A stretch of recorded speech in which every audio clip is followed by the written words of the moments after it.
Welcome to RAFter Dark. We're getting sloppy and sexy on this new edition of Patreon exclusive for 1 month episode where we only talk about things not related to video games like sex dungeons and teeth licking. Not licking your own teeth, but licking each other's teeth. You lose points like the operation guy if you touch their lips. Welcome everyone to Respawn Aim Fire special page. I'm gonna choke on a chip. Adam, talk.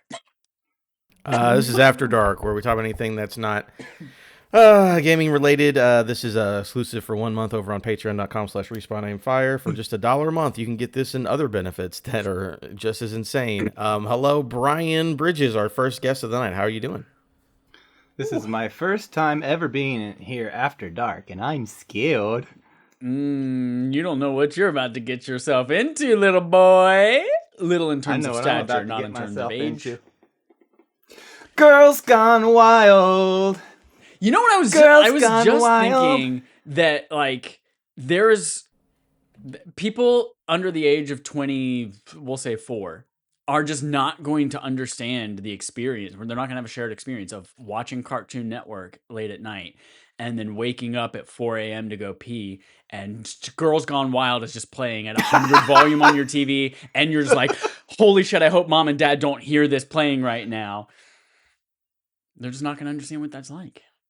Warning. What you're about to see.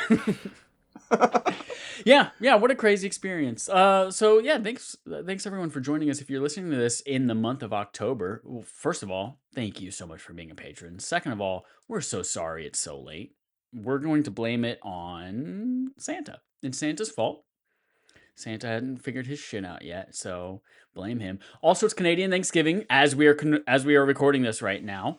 So everyone, please join hands as we recite the Kozi prayer. Brian, will you kick us off? Will you recite the Kozi Canadian Thanksgiving prayer? Our Father who art in heaven, eh? Like hallowed be thy name. Give us each day our donuts and beer, eh? And forgive us not our trespasses as we say sorry to everyone else, eh? Amen, I guess. Amen. Tabernacle. That, but he fucking wild that you knew that off the top of your head. That's amazing. Yeah, so Kozi is missing today because he is out there celebrating. What do they celebrate if they didn't kill a bunch of Native Americans up there? What do they celebrate? No, they did kill a bunch of natives as well. Oh, they did? Okay, they just did it at a different time as that. Yeah. Okay, got it. Cool. They just did it a little bit earlier than we did. Cool. So he's celebrating that. Joel is out. He'll be back in a little bit. But guess what? We're going to talk about shit regardless, even without them, because we got 3 great... We haven't even introduced everyone other than Brian. Hi, I'm Chad Michael, sitting in a strip club sex dungeon, apparently. Look at this. Look at this amazing... Hold on, let me go back to the description. Look at this amazing, high-quality polygonal model, correctly scaled, accurate representation of original objects. Look at this. I just downloaded this image from Turbo Squid. I would say not a restaurant or strip club.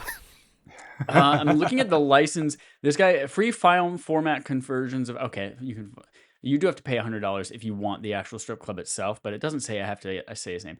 Furkan Saran. There we go. We'll give him credit. Furkan Saran designed this. We've got Adam. I would make some kind of comment about your room also somehow being a sex dungeon, but then I remembered I think that's also your son's room, so maybe we'll stray away from that. Gumbert, how are you, Adam? It is my son's room. Yeah, unlike your background, I don't have... I mean, Brian probably knows. What is the name of the... I want to say it's a cross, but it's like the wooden thing that people strap themselves to. It's crucifix. And fucking whip each other. Is it called a crucifix? I mean, you're talking about Jesus, right? I'm talking about that thing over your left shoulder. Himself. No, the thing over your left shoulder that people have sex on. It's an X, not a cross. But I guess a cross is just an X turned up. They didn't have sex. All I know is they didn't have sex on it in Game of Thrones. They watched a man's pinky get ripped in half, and it was not a good time. Oh, yeah, I haven't watched that season yet. But I think I want to start referring to penises as pinkies. What was the name of the guy that did your sex dungeon? Oh, this one? Frankenfurter? What was it? Furkan Saran. Yep. He's the guy He's that created shot John 75 products since 2015. that's the guy who shot Kennedy, huh? Whatever. Robert F. Kennedy. What are you guys drinking for? I'm having some Jack Off. That's what that stands for. Oh, okay. That's my after Jacko, dark got it. beverage. Yeah. I'm drinking a similarly colored beverage. Mine is orange, but mine is, I like to call it Jamie Lee Curtis water because it used to be water that I had with like, not Mucinex. What's the fucking Miralax? That's it. With Miralax in it back when I had some Hennies and I had to drink some Miralax every once in a while. And it made me poop. And Jamie Lee Curtis is, she's the sponsor of that yogurt that makes you poop. Anyway, now it's just Mio. It's just zero sugar flavored water. It's mango peach. I'm drinking a Powerade Zero because I had about 5 mixed drinks earlier today, and I'm still feeling it. So, y'all want to know something disturbing? I wish I had a RAFter Dark scene ready to go that I could share this in already, but I created this one from scratch like 3 seconds ago. This guy, Furukawa on Turbo Squid, he's not only created this 3D strip club inside and disco model that I'm sitting in front of right now, but he also has nursery classroom 3D model scene for kids. He also has clothing dressing room filled with clothes, child room 3D model scene, strip club inside and disco model volume 2, red in all caps, child room 3D model scene. you know what the problem is? Is that all the child rooms and dressing rooms, it's going to be the same sex dungeon. Because again, yours, when you downloaded it, said it was a strip club, and it is not a strip club, it is a sex dungeon. So you're going to download Kid Room 2, and it's just going to be a blue sex dungeon. That's the only difference. It's going to be blue instead of purple. And then weirdly enough, he has like a dozen different like fitness gym machines. That's the 3D weird models. part. Yeah. That's the weird part. Yeah. Folks, we are here. Marriage brings us together, and we talk about everything except for video games. Usually, we don't talk about anything ahead of time as far as topics or anything like that go, and we just kind of see what people brought to the table. Brian, you mentioned something about a Kozi game that you thought Kozi was going to be here, but now we have to pretend to be Kozi and speak for him. Is that something that is real or that you would like to bring to the table today? There's 3 things that went haywire tonight. One was I was going to be on the main regular show, which is about video games. Yeah. And so this was going to have a little bit of video game topicness to it. The second thing is Kozi's not here. And the third thing is Adam thinks that Washington is in mountain time. That's true. So I did think that. but I will introduce this segment, and we'll have to modify it a little bit since Kozi's not here. Works for me. If you have to talk about video games, it's okay. We did not prepare you ahead of time. I've heard tell of a man called Kozi Bear in a frosty land where there's free healthcare, and I've heard men say that this man creates Twitch streams so hot that you'll masturbate. This segment's not related to the KKK, it's more related to the gay way in which Kozi exists out of time, platinuming games in his shrine, while everyone's falling behind. So let's examine his mind on contemplating Kozi's cranium. Excellent. That's incredible. Excellent shit. Oh my God. Contemplating Kozi's cranium is a segment where we learn what is a Kozi and what makes a Kozi gozy. So if Kozi was here, I would have some questions to ask, but since he's not here, you're going to speak on his behalf. Okay. I gotta get out of rhyme mode. I can't change gears. Oh, fucking Dr. Seuss over here. Kozi. What is a Kozi? Kozi is an anomaly in our world where he could be a robot, he could be an alien, he could be a Canadian. He platinums games like nobody I've ever seen before. And I think you all know this. And I'm like, what is his process for platinuming games? Like, does he hop on and get, I've got to accomplish every single check mark in this particular order for maximum efficiency? Or is he just like, does he actually enjoy the game and then he goes back and then finds out what is left to do? I've platinumed one game in my life, and it was Ghost of Tsushima, and I only did it because is my brother's company, and he bought me the PS4 specifically to play it, and I'm like, okay, I will platinum this for you as a gratitude. I will play the hell out of this game. And I kind of hated it. I love the game. I don't like platinuming. I don't like running around collecting shit. But this is, for whatever reason, Kozi he's got what, like 300 platinums in his pocket or some shit. And meanwhile, I just heard on previous backlog episodes, he's like started creating video games in his spare time. And he's also doing segments for you guys and all these like high-end Twitch streams. So the two things I want to know: what the hell is Kozi's process for platinuming games that he's able to put away so many? And what, more importantly, I think that we could kind of speculate on this one. What is a day in the life of Kozi Bear? I've wondered this many times. I have some theories. I think Kozi is not alien nor robot, but I do think Kozi is cyborg. I think Kozi's from the future, and that he has found a way, through some kind of, I don't know, time dilation or something, first of all, to get more hours in the day. Because that man, I don't know if he does, well, maybe he's robot because he doesn't need to sleep, and that's how he gets 8 more hours a day, perhaps, because he does platinum the fuck out of games, while also, I know how much work goes into, like, creating a really detailed, like, trivia game and things like that, and that's especially back when he was doing that once a month with all these other, that's a shit ton of work on top of his like Twitch streams that he was creating all his unique content and assets for it. So I do think he's a cyborg that has figured out time dilation in some way, that has come back from the future so that he could do very specific things, create amazing looking internet content, consume as much guilty soda at Costco or IKEA as he possibly can, because he always gets the soda because he feels bad about not drinking it. So he consumes a lot of guilty soda. Brian, I know you're catching up on your backlog, but there's a lot of RAFter darks where you'll learn about. He has to get the whole combo. So he's coming back specifically just to consume a lot of guilty soda, and then also just platinum the fuck out of games. I've not platinumed a game in a while. I've got 69 platinums, and I probably will never platinum a game ever again. Yeah, don't get any more. That's the perfect number. That's that right there. But yeah, isn't it 300 something? And then I've also heard him, here's the thing. He'll go on about riding a bicycle through the snow to go to McDonald's.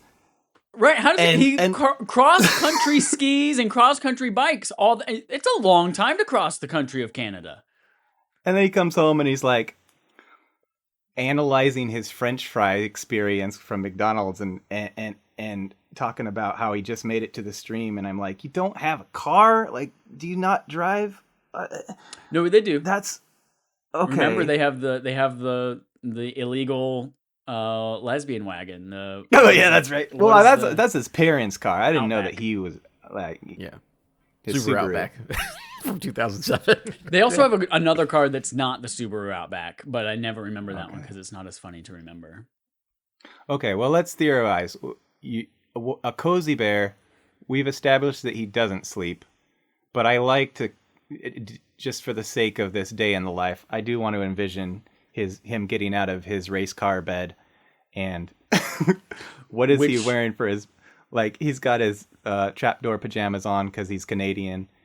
And what was that? I've never heard that referred to as trapdoor pajamas. Oh, with the flap? The flap that lets you poop without taking your pants off. Because you got to stay warm up there. Yeah. He's probably got his, what do they call it? His toque or whatever is. A toque, yeah, that's what they call it. A toque? Here's the thing that I will say. Peregrine toque? Yeah, just like that. When it comes to the platinum stuff, because Brian, you haven't caught up yet, we did one for Power Wash Simulator, and he literally said, I went through the list of trophies before I started playing the game. So I think he does it ahead of time and then decides how to do it. Because he told us specifically he did it beforehand, before playing. Okay, I got sick 3 weeks ago, maybe 4, and it may have been COVID. I was out for a week, so I was just like on the couch, and I was like, well, I may as well play, like, I finally knock out Spider-Man. It's been on my to-do list for ages. So I booted up Spider-Man 2018, and I played all week long, and I got to the end, and I completed almost all the side missions, and I was like, I gotta be close, man. I may as well platinum this game, because I'm already at the finish line, right? And I look it up, and it's like, now beat New Game Plus. I'm like, are you fucking kidding me? I gotta beat this game. I've been here all week knocking this shit out. And they're like, and also ace every single side quest and do all this shit. I'm like, Kozi, how? I know that sometimes he'll be on the lookout for easy platinums. He's admitted to that. I don't think Cookie Clicker is one of those, but that's the one that, like, most recently I feel like I see him playing all the time on PSN. But those are the types of games that for a long stretch of time, he was out there specifically searching for Cookie Clicker likes. He introduced us to fucking Cump Jump. Cump Jump, yeah. That's right, Cump Jump. Oh, wow, my God. platinum. I need to somehow get Cump Jump in the background of this sex dungeon. Okay, but so he gets out of his race car bed. He gets up. He probably takes a dookie, and then do you think he makes like 4 gallons of coffee or what? What does he have for breakfast? Well, we've been around Kozi during a normal morning/day situation, and he's not a coffee dude. I was gonna say, I don't know if Mm. I've heard Kozi talk about coffee. Interesting. That's interesting because he's kind of a connoisseur type, and there's so much possibility for connoisseur coffee. I think he spends most of that on like food and like most of that connoisseur energy and knowledge on food rather than coffee. I think he just gets up. I think he just wakes up at 8:15 on the dot, and he just gets to go for the rest of the day. You know, maybe because again, I also do not drink coffee. I don't do anything to wake myself up. Once I take a shower and I'm up, I'm good for the day. It doesn't, but that's just a me thing. Bleep, bloop, doop. Initiating morning protocol. Time to wake up. Yeah, that's me every morning. But he might just be one of those people who doesn't need caffeine. Or again, maybe he wakes up at like 9 o'clock, so he gets enough sleep because maybe he goes to sleep at a normal time. I don't know. I feel like for some reason Kozi is like the go to bed at 5 a.m. type. I don't know. I don't know why, but I feel that in my bones. He's a 5 a.m. type, and then maybe still wakes up at 8:15 on the dot and just like he's good to go. But chugs a bunch of Celsius, and that's his coffee. Okay, you guys went the to trapdoor pajamas that really makes that easy. So you guys went straight into the body. You guys went to PAX with him. Was that your first experience in Kozi's presence, or had you met him before? No, that was first for me. First time I met Adam and Kozi IRL. What was that like? Man, what was it? I tell you, my favorite thing was the hunt for, was it flour? Sugar? What were we hunting for? Yeah, it was something to cook with. I think it was flour. I think it was flour. Must have been. Yeah. Yeah, that was like the whole first night was hunting for that flour. And it was like we were at Whole Foods and they didn't have it. And then I think Adam and I went to go get McDonald's. No, we all went to go get McDonald's, and then we were like going to go to Target. We went to a Target. Like and he went to a Target, and we went to 20 McDonald's minutes finding this flour. Yeah. Now, the average person says, but like, why? Why this flour? Why spend all this time hunting the holy grail of flour? And then you eat the fucking cookies he made with them, and they will change your life. He made these amazing, like, a caramel, pretzel, peanut butter, something cookies the last night that would blow your freaking mind. And now I get it. I get it. Why it was so important to hunt down that one bag of flour. That apparently, oh my God, do you remember? Apparently, like, we spent so long trying to find that bag of flour, and like he spent 20 minutes in Target, and they came out, and apparently, like, the bag of flour was leaking out the bottom the whole time or something like that. Mm-hmm. Yeah. He platinums every day. That's how he does it. He sets his goal. He gets this list. He's like, I need this flour, and I'm going to find it. I'm going to find it, just like I found all the little stars in Mario. And I'm going to bring it home and get the medal, the achievement for these cookies. Yeah, being around him was he's a fun dude. Definitely.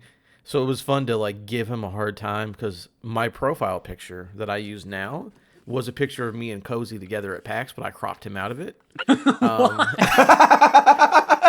Understandable. But Have I a nice did it day. on purpose, just so that he knows. So yeah, being around Kozi was fun. It was.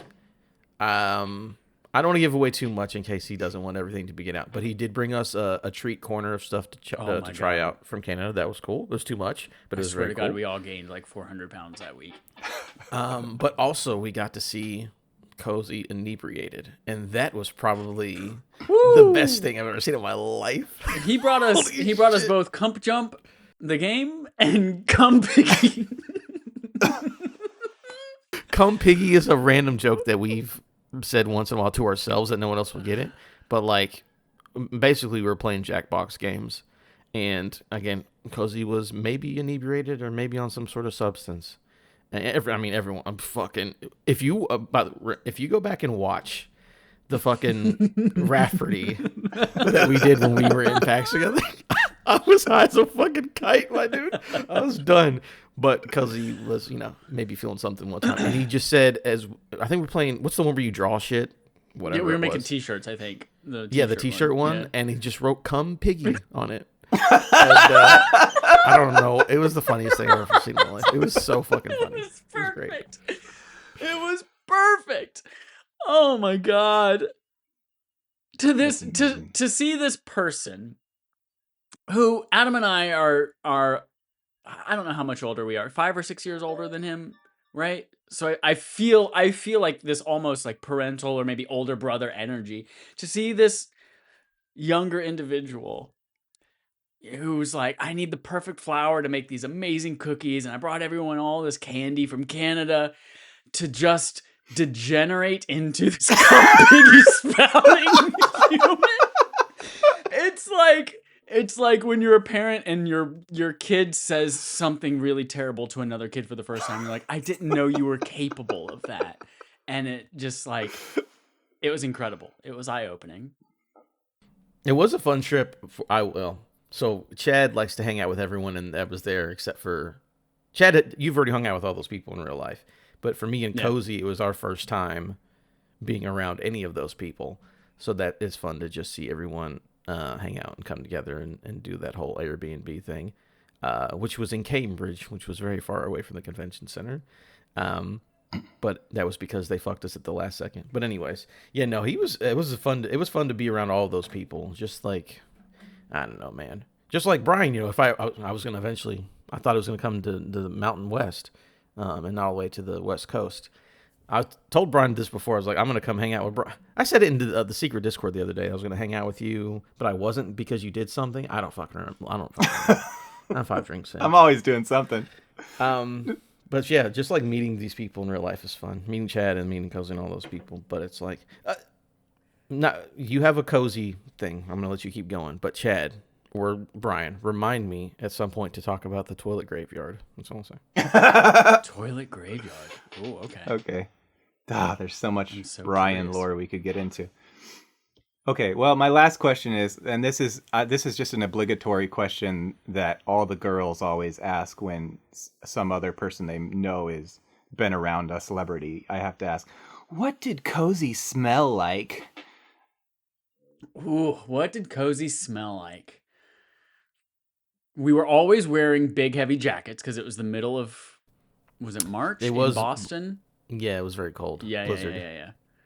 So there's that, everyone has that like big, giant jacket smell that's been in the closet for a while, that maybe it rained on the jacket and then you put it in there, and it's almost like when you go camping and you come home to open up your tent and dry it out. Probably stronger on Kozi since he lives in that musty basement. I don't think he lives in the basement. I think he just hangs out in the basement. Yeah, I'm with you, Chat. I didn't notice anyone. That is an interesting thing for me. There are people who are very strong, not necessarily bad, but just like have a very distinct fragrance. That's for like 3% of people I meet, and the other 97 are just like you smell like human beings, I guess. Nothing. It's also wild that like you saw his toiletry bag, and He's like, this is my soap, this is my shampoo, this is my toothpaste, and he just took out 3 vials of maple syrup. But the dude never smelled like syrup. Not once did I ever smell syrup. It was wild. At least he doesn't smell like an entire bottle of Axe body spray. No. Oh, I think he grew up post Axe.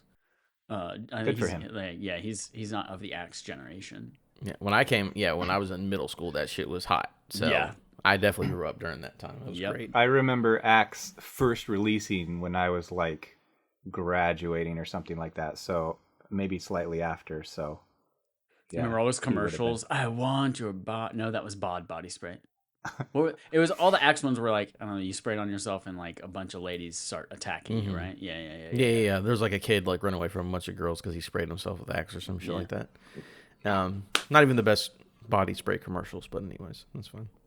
Well, ladies and gentlemen, that was Contemplating Kozi's Cranium. That's amazing. I kind of want you to come back next month and just hear Kozi answer all those questions. And just do the same podcast twice, but with him posing as himself instead of us pretending to be him. That's great. Wonderful. Adam, tell us about this toilet graveyard. Is that what you said? Yeah. Here's the thing is that Brian is a Kozi of America where here's the thing. Brian's just living his life, right? But the way that he tells his stories makes you think like this isn't a real human being. Just like kind of Kozi will do stuff and you're like, that doesn't seem like a thing a normal human being would do, but it's interesting. So Chad, I'm going to have to give it to you. We did an episode of Time to Die where it was called Into the Brian Verse, where he was a holiday special making fun of Brian in his real life and like all this weird backstory stuff that you need to know.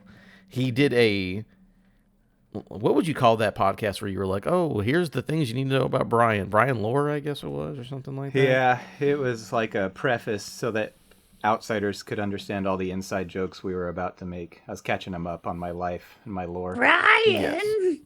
Yes. Including that. Including that was in there. So this wasn't included in any of that, but Brian lives in a certain town, again, not in Mountain Time, in West Coast, in Pacific Time. That it's like a weird, to me it's like South Park. You're like, oh, this is a normal town, but then you're like, actually it's really fucking weird small town America.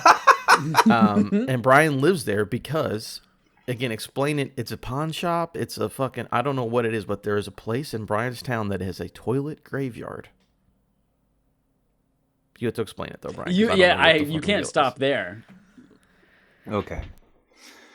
You drive up on Broadway extended, so it's like just outside of town where you're starting to get into the boonies, but you're not quite there yet. It's like existing in a between worlds state. And off to your right, you start to see what looks like a hoarder's house. And as you start to pull up closer, you realize, no, this is a business, but the stuff exceeds the building and goes all the way back down the property, just lines of shit on both sides. They have an entire multi-circular drive where there's like all these different drives in the back where you're surrounded by stuff. If you go around behind their little shop, there's a hallway of doors just outside, just doors like all stacked up again. And near the door hallway is literally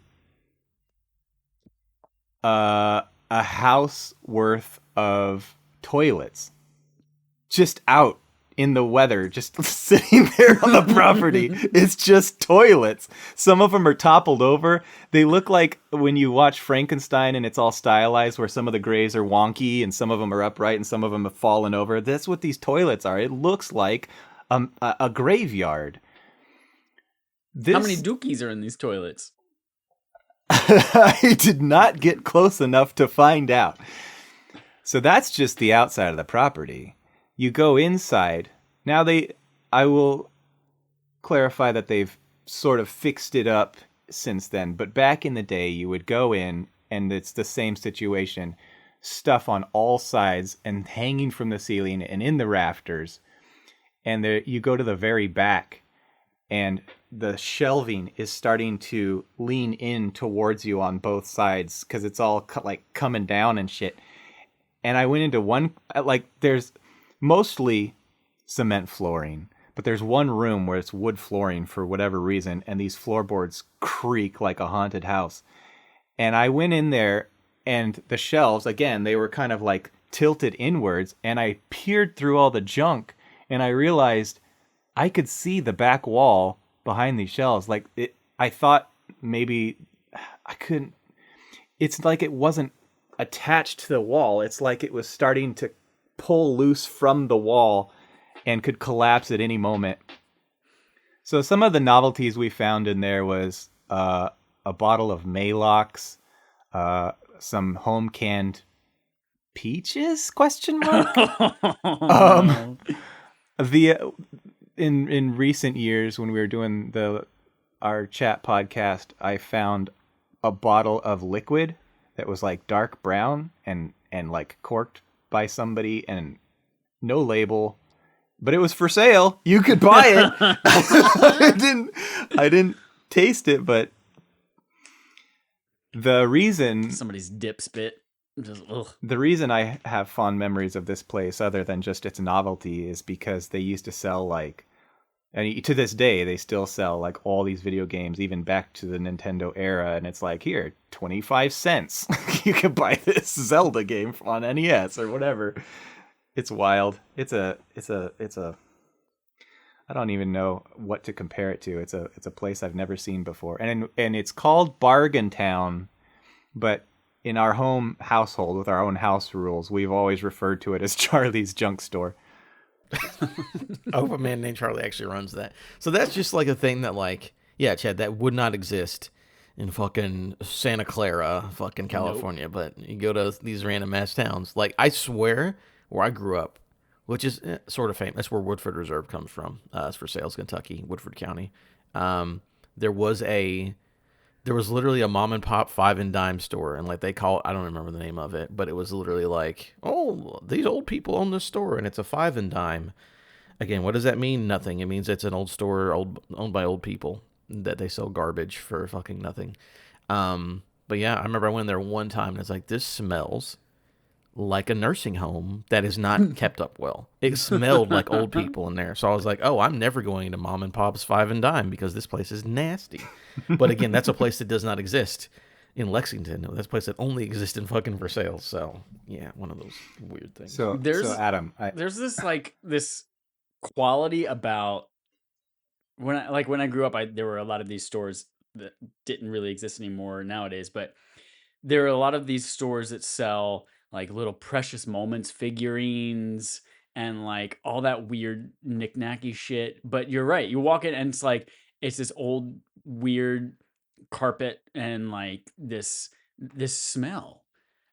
There's a store, when I was doing my cross-country trip, I had to stop at a supercharger in this weird podunk town. And yeah, there's like this, it's that same type of store. It's like 3 different rooms. Some of them have this weird, like, torn up, really short pile carpet.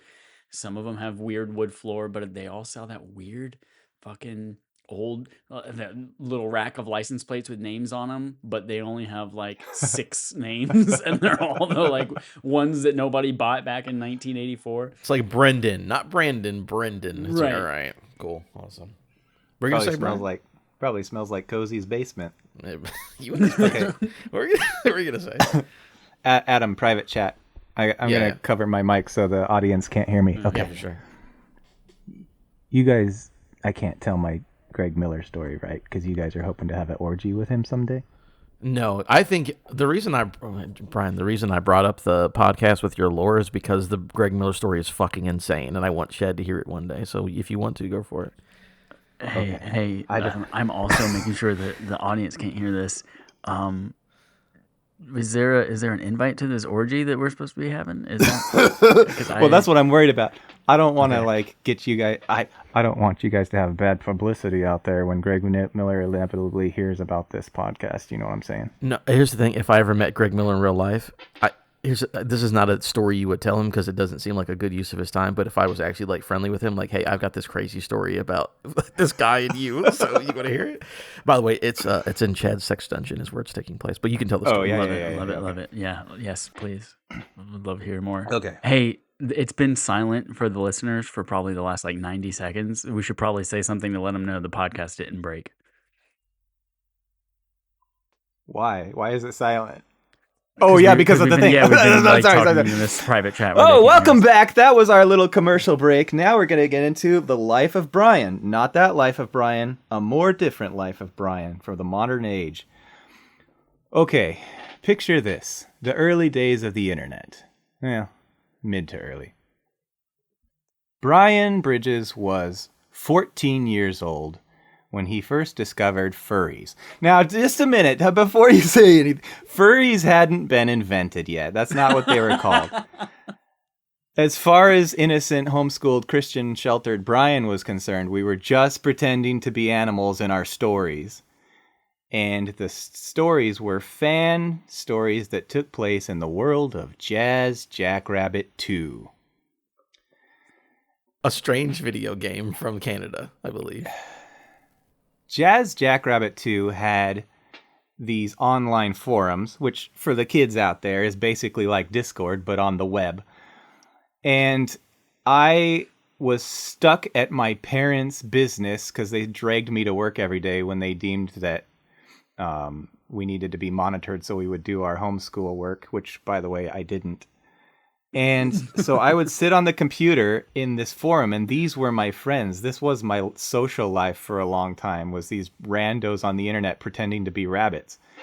And I met this girl named Genevieve. And 14-year-old Brian was so fascinated by the fact that a girl would acknowledge his existence or even talk to him. So I fell head over heels in love with this girl, and she had a couple pictures she posted of IRL pictures, and she was kind of hot, you know. And so I never like became super good friends with her, but she would talk to me, and that was enough for me. So that went on for maybe 2 years. And then I started to drift away from the JJ2 community for a while. And Don't call it JJ2. It started to diminish anyway as people moved on and social media started to ramp up a little bit. Fast forward to when I was about maybe 19 or 20. And I was on Facebook, and I just kind of happened to come across a Jazz Jackrabbit 2 Facebook page. And I'm like, hey, I wonder if there's any of the people I used to hang out with back in the forum. So I hop on there and I find some, and I find Genevieve. And so I slide into her DMs like a creep. And I'm like, hey, remember me? It's JJ Boy KS from back in the days in the forum. No. JJ Boy KS? Oh, man. Listen, JJ and KS were two separate clans. I was in clans. That's how cool I was. Wait, what is She's KS? like B-boy. Well, so JJ obviously was Jazz Jackrabbit. That was one clan I joined. And then I created my own, which was the Killer Squad. Jazz Jackrabbit Killer Squad. So she replied, and she's like, oh, yeah, hey, it's been a long time. And that was the end of the conversation. I'm like, I suddenly got this realization that, oh yeah, I forgot. I don't know how to talk to girls. And so it awkwardly And this was died in 2025, right? Yeah. So I thought, well, there's nothing there. I'm done. I'm just going to move on with my life. Fast forward to about 2016 or somewhere around there. I was looking through my old Facebook messages. Oh, no. Scrap that. I followed the guys out of IGN, started listening to Kinda Funny. And over time, after Colin left, I think, I find out that Greg is dating this girl named Genevieve from Canada. And I just, as a passing thought, I was like, that'd be funny. Weird coincidence. Anyway, and I forgot about it. at one point, for whatever reason, I was looking for something in my old Facebook messages, and I was scrolling way down looking for this conversation I'd had with somebody or something, and I just scrolled past and kind of went back to this conversation I had with this Genevieve when I was 18 years old or 19 years old, and I was like, oh, I forgot about that. How cringe, how awkward. I clicked on it to see what a fucking weirdo I was back then.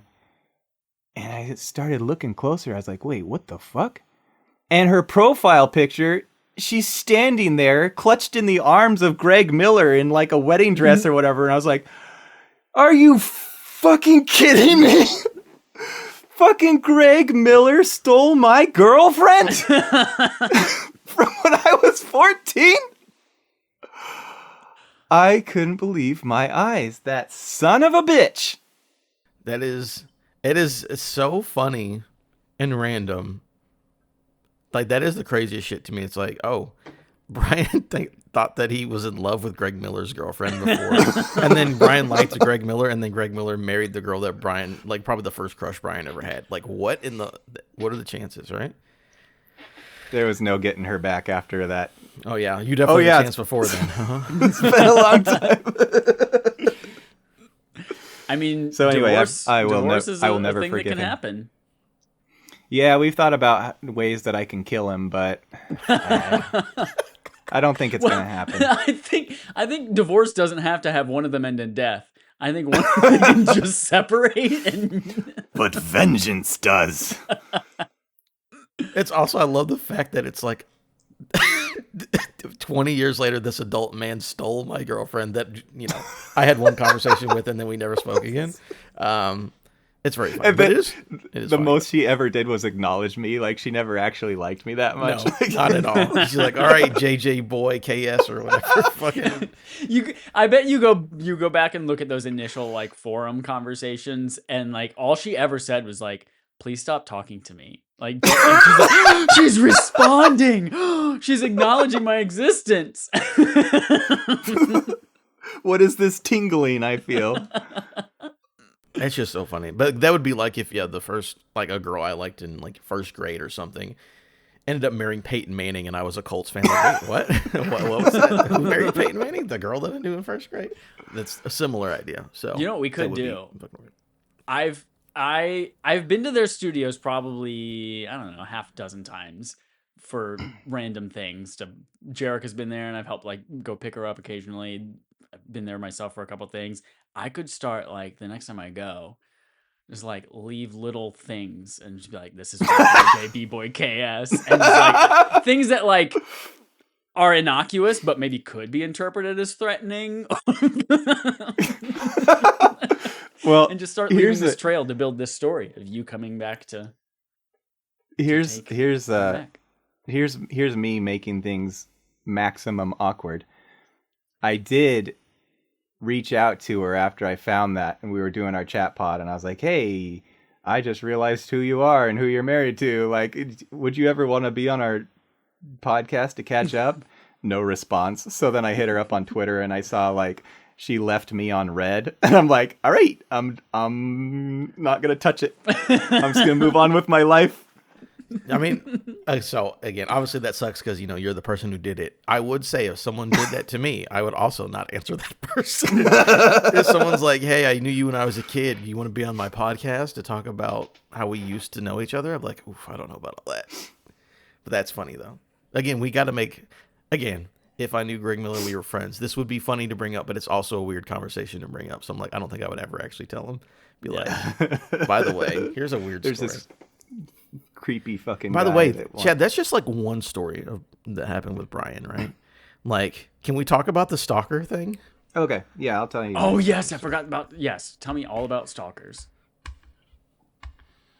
Let me. I everybody wants to hear the Stalker story, so I wrote it down, so I wouldn't have to stop. So I wouldn't have to keep typing it. And again, if you try to leave any holes in there, like I'm in the secret Discord, you can't leave any details out because I'll call you out on it. Chad, I hope you have a Stalker story too. I don't. I've never even played the game Stalker. Oh, very good. Look at this guy making a joke. You got it, Brian? Oh, my thing's being weird. One sec. How many Okay, Google here it is. Docs do you have of stories? So many. Some of them are JJ2 fan fiction. Fan fiction. Chad, did you ever do fan fiction? Were you ever one of those kids? I hope not. No. If I ever did, it was just like in my brain while I was jerking it, and then like it ends there. I never wrote it down.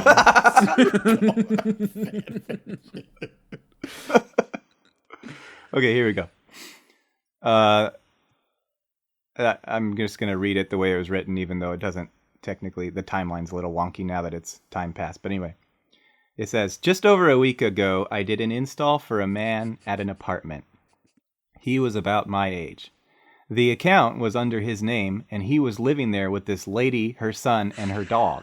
I love that They're you all wrote living- it, and it's just like so matter of fact and objective. Like, these are the facts of what happened in my stalker story. No color language or anything like that. It's just keep going. We got to get to it, man. We get to the meat and potatoes here. Here's the thing. I got to say that since Kozi's not here. They're all living there, making food, playing video games. The dog's got a huge kennel in the living room, and it was all a pretty typical home in this apartment.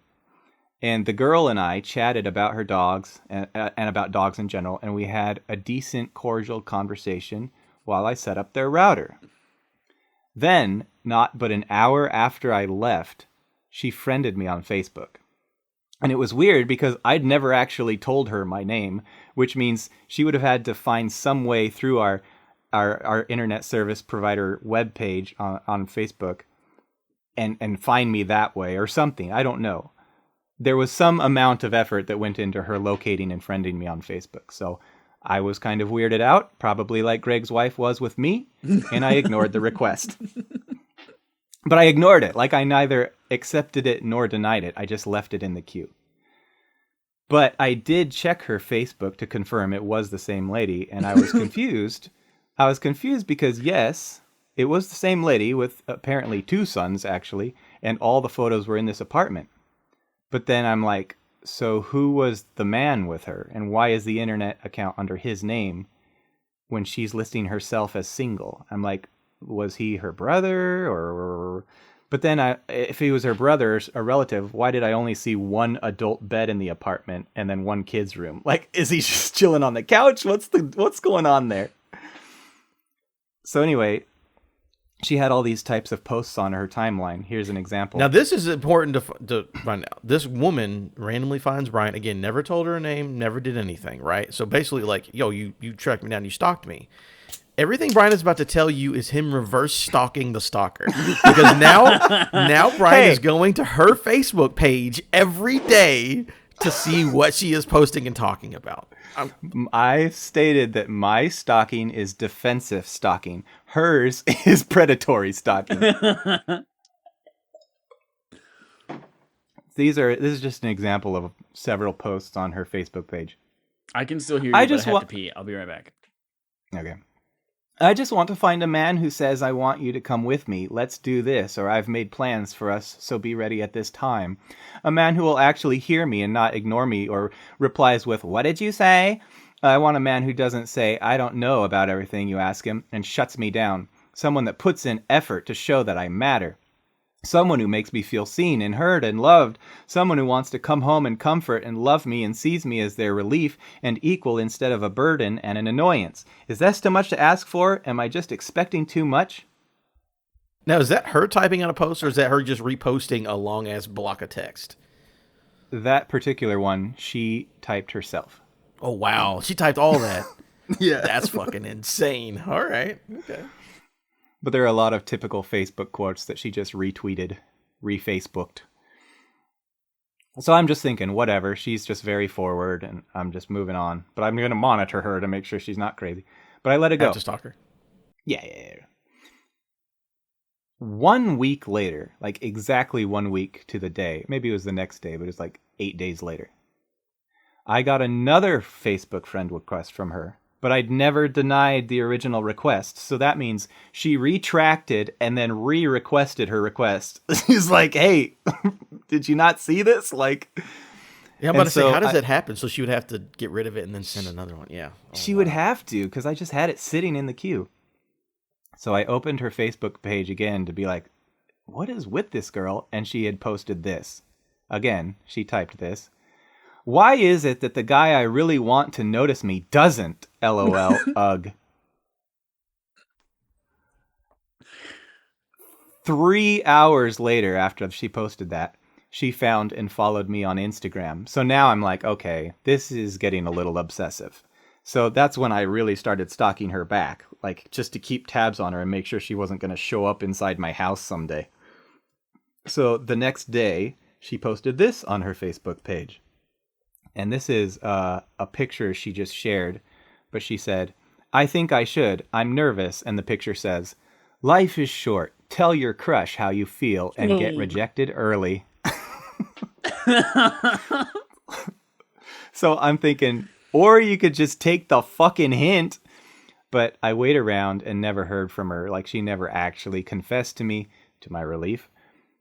But even her Instagram. Well, how could she? Because you haven't added her. How is she going to be able to send you a message?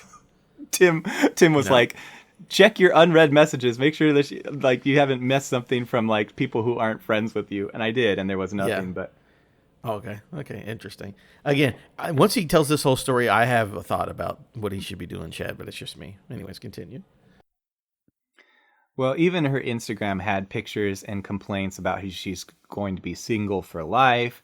And in the meantime, she's still sharing thirsty posts on her Facebook. So she's like really desperate. Here's one of her Instagrams that says, here, wedding bells or not, error 404, Terry will be single for life. Here's another Facebook one that said, my type of man, very intentional, very protective, very knows what he wants, very shows up, very stays consistent. Very, so at very the time cool. of writing, very, very cool. At the time of writing this, I wrote, finally, yesterday, she posted a GoFundMe requesting money to move back home to Texas because she's trying to get out of an abusive relationship and her stepsister needs some assisted living care down there. And I started to think, oh, wow, like this is my chance. I can literally pay her to go away. And initially I kind of said it as a joke, but then I got to thinking about it. And like her reasoning for leaving was pretty valid. And I do have money set aside specifically for helping people in troubled situations. And it would get her out of my quote unquote hair. So I made a donation. But I forgot to check the opt-out box to keep my donation anonymous. And as it was loading, I panicked and clicked it, but it was too late. So it slapped my name right on the donation. And now she was going to see that I was her only donor. And at that point, I was ready to walk into the ocean and never return. So, because not only did I specifically tell myself that I needed to remember to remain anonymous and then promptly forgot, but now she would also know that I was snooping on her Facebook profile because that's the only way I could have found her GoFundMe. Also, this isn't a boastful, but it's just to help you fully comprehend the awkwardness of the situation. I donated $1,000. Bro, that's what killed me. This motherfucker said $1,000. We all started making jokes like, yo, Brian, I'm about to move. Can you donate to my GoFundMe? Like, just saying shit. Like, oh, yes, you had to snoop on her page. You didn't make it anonymous, and you gave her $1,000. I thought, she's either going to think I'm insanely thirsty for her or that I'm insanely excited for her to leave. So I started scrambling to try and find a way to edit my donation to make it anonymous. And I eventually did find a way, but I feared that it was probably already had sent her an email notification with my name on it, so she would know. And I was thinking, I fucking hate myself so much sometimes. And then she sent me this over GoFundMe. I can't even begin to describe how completely thankful I am for your extremely generous donation. Thank you, thank you, thank you. I will definitely pay it forward when I am able. You are an absolute blessing. Heart emoji, heart emoji, heart emoji, heart emoji. Cry, cry, cry, cry. at that point, I just had a headache. Compared it to, I said, this is as bad as when I tried sending my wife at the time a complaining text about my boss, and I accidentally sent it to my boss. Because if there had been any doubt in this girl's mind as to whether or not I'd seen her multiple friend requests, the doubts were gone now. She would know that I saw them, ignored them, and then still handed her money anyway, so she'd be so confused by the mixed signals. And not only that, if she originally saw that my name had been posted publicly as Brian Bridges' donation, then promptly edited to anonymous, she would realize that I didn't mean for her to know that it was me. So minutes later, she posted this on her Facebook. There are still kind people in the world. Cry, angel emoji, angel emoji. Thank you so much. And I'm like, she didn't say that it was the hunky guy who'd installed her internet. So maybe she doesn't realize it was me. I don't know. But fortunately, I haven't heard from her since then. And I swear that if she doesn't take my money and move to Texas, then I'm going to start a GoFundMe and I'm going to move there myself. Again, another ridiculous thing that Brian has done. For me, though, Chad, you'll see if I agree or not. I guess I'll ask this question first, and then I'll see how Chad feels about it. Okay, Brian, are you trained or mastered in any sort of like hand-to-hand or like weapons-based combat? Like, do you know how to like use a bow staff? Do you know how to do anything like that? Just a quick question. Man. My brother taught me a move when I was 14. I still remember it. Taught me one move. With what? With what weapon are you trained with? Oh, that was with a bow staff. Bow staff. Okay, back to Chad. Chad, two things. Do you think? I don't know.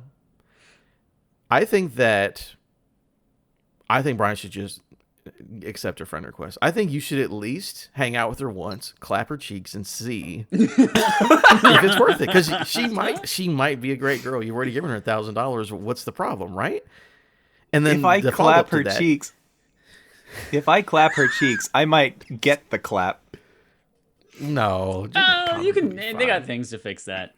Yeah. We've already talked about all the medicines. But also, like, going back to his weapons trading, unless you're beating women off because they're attacking you so much with that bow staff that you're trained in, why are you denying this? Like, it would be different if Ryan's like, well, my supermodel wife doesn't like this. Like, brother, like, what are we doing here? Just do it. But this is Brian, though. He's like, I don't want to talk to this girl. And again, I just do it. I don't understand why you just don't do it. Just do it. I do understand the fear. Like, who knows what she's capable of? Fear. If she's this psychological warfare that she's already kind of playing out there. Like, she's got time on her hands. She's got sleuthing skills that she's able to go onto the ISP's Facebook page and find Brian by name in order to, double friend request him. So I do say, yes, you should clap those cheeks, but do it in like you would, like if the cops are pulling you over. Like, go to a gas station, a public place with cameras, something to make sure that she can't like handcuff you to the bed and like keep you there forever as her pet or something. Here's the part that is, there's a disconnect between what Tim from our podcast would tell you versus reality, which is Tim would say, I'm an incel and I can never get laid, and I'm also gay, and I'm also retarded, and I'm also a homeschooler, and I'm also... Half of the things you're saying are true. I have such terrible jokes that it makes him want to lay down in traffic. But then the other reality is, I could get a better girl than this, bro. Like, if I really wanted to, I could land of something. I'm not so fucking desperate that I gotta clap the stalker. I would just say, she's not like, your opinion. It's not like she's like a 1 out of 10. She's not just like kicked in the head by a mule. Like, she's not, she's not supermodel, but whatever. Like, if you're bored on a Friday night, like, why not? At least you know that, like, she's got good Wi-Fi. Yeah, you know where internet is. I still don't even know who this guy is at her apartment. What's going on there? That is a question. Is like, is it a brother? Is it a friend she's staying with? The fact that there's one adult Is it a bed and pimp? one child bed is like, I don't know what's going on here. So you're not going to do it there. So yeah, go to the gas station. Yeah. Just live stream the whole thing just to make sure that. I'm just exploiting this girl for content. No way you'll get in trouble for that. It'll be fine. That's Also, it. to end it, I paid her what- for her services. Yeah, exactly. I gave her $1,000. It's fine, officer. I will, as we're ending this, I will ask Brian, because he does this every October. Again, in the secret Discord chat's not allowed into. He watches like random ass, a lot of cool movies, but a lot of them just random ass fucking Halloween horror type movies. So what is on the docket next? Because last one, it was like The Witch of something, and it was a double feature, I remember, but I don't. What was the last one, and then what's the next one? He's gonna go get the movies, everybody. So just I'll go get him. be aware. But I think that's a cool tradition. Do you do any Halloween shit? I don't know if you're a Halloween Nightmare Before I'm not. Christmas guy or not. I stopped doing Halloween after I no longer lived with children, and that's it. Like to me, like the party Halloween atmosphere is not like my atmosphere. It was like the cool part of Halloween is like let's decorate cool shit and go around in costumes and get candy and all that shit. So The stuff your parents were doing for you. right, That made it right. fun. Exactly. All right, Brian. So what is this? Explain this. My two most recent ones were The Seventh Curse and The Witch from Nepal. The Witch from Nepal was a boring romance with a lot of wire physics as they jump around with magical powers. But The Seventh Curse, woo! That was a journey. That had kung fu, and it had rubber monsters, and it had titties and vag, and it had gore, lots of gore, and it had kaiju battles. Well, not really kaiju, but rubber monster suit battles. It had everything I could ever want. So that was a good experience. That was The Seventh Curse. This coming Friday, or Saturday, I will be watching The Deadly Spawn. Oh, what is that? And I also, where do you find these movies? Yeah, Because I've never heard of any of this stuff. Is this all Criterion Collection shit? Yeah, Did you and what find is this that at the like? Is that Toilet like Warehouse? A 6-disc collector's edition? Like, what is this movie that it? Why is it so thick? Imagine, if you will, a Criterion Collection located in a toilet graveyard. I thought it was a toilet graveyard. I was like, watch this be movies from the toilet graveyard. Oh my god! Oh my god! That's wild, though. Yeah. That for I'm a excited. toilet graveyard, they have really impressive DVDs. You know what those look like? Those look like some mutated pinkies. Oh, Yeah, get yeah, up on that cross back there. yeah. These Blu-rays came from both of these packs came from Vinegar Syndrome, preserving the Okay. shittiest movies of our day. But they do really, really cool packages like that, where it's like, here's all this cool shit to go with these awful fucking movies that we re-released. And they take the greatest care in restoring this hot trash. For all you raccoons out there, this is fine dining. Congratulations. Awesome. All Well, right, this Chad. has turned out to be one of the most entertaining episodes of Rafter Dark. That we learned everything about Brian's past. We've learned so much about Kozi by channeling Kozi through our mouths as Kozi. It's just been wonderful. This is not where I thought this episode was going to go, but I'm so glad it did. Adam has never said anything more hurtful to me than calling me the American Kozi. I'm just saying, you're both enigmas, but you're just from different countries, you know? I'm just playing Kozi. I think you're awesome.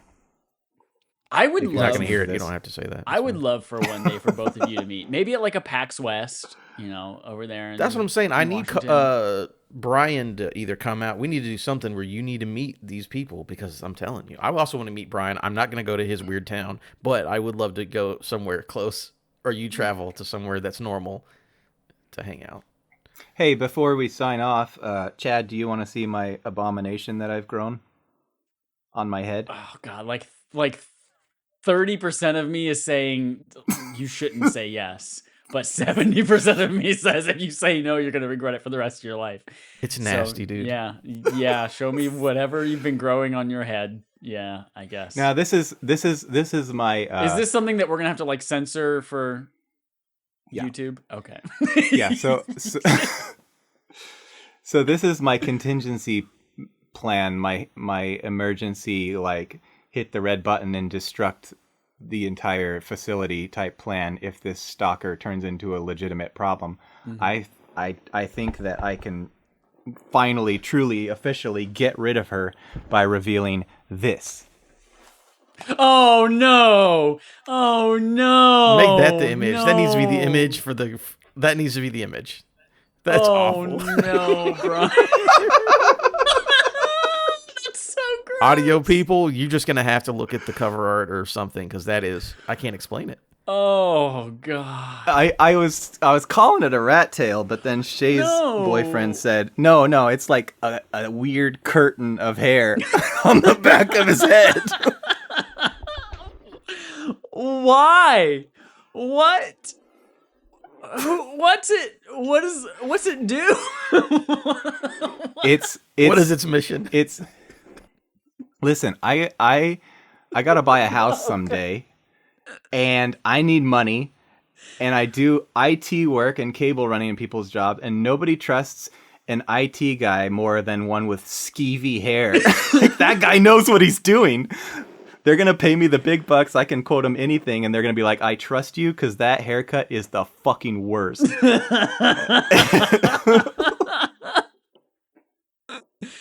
Oh, that's special. I don't know whether I regret it. It's a damned if you do. You regret it if you see it. Yeah. You would have regretted if you didn't see it. There's the burden of knowing and the burden of not knowing. Well, can't go back. That's where we are, everyone. Thanks so much for support. If you're listening to this in the month of October, thanks for being a real pal and giving us at least $1. It's the fucking least you could do. Brian gave $1,000 to a woman he doesn't ever want to talk to. You gave us $1. If you're listening to this anytime after October, fuck off. Fuck right off. We still love you. And fuck off it's a term of endearment. And God, I'm not gonna be able to sleep tonight. Thinking about the back of your head. I now have permanently the back of your head and those fucking pinkies that you showed me on that movie with the teeth and the nasty. Oh my God. Oh, I need to take a shower. Brian, is there anywhere that you would encourage people to go find information featuring you, about you, or by you on the internet? Yeah, just go to our internet service provider page on Facebook. You'll find a way to find me. Just follow me everywhere, desperately, hungrily. Oh no, God. timetodierpg.com is where we have all of our podcast content with antics like this and also serious stories. We are done with the podcast. It's officially over, and yet there's still hours and hours and hours of fully immersive audio edited content you can binge where we do TTRPG playing, but it sounds like an audio drama. It's very highly edited with original music and everything. So go check that out if you want to. timetodierpg.com. Love it. All right, thanks everyone for listening. Until next time. Can I do our usual sign off? Oh yeah. Until next time, here's Brian doing our usual sign off. Girls gone wild. Girls gone wild.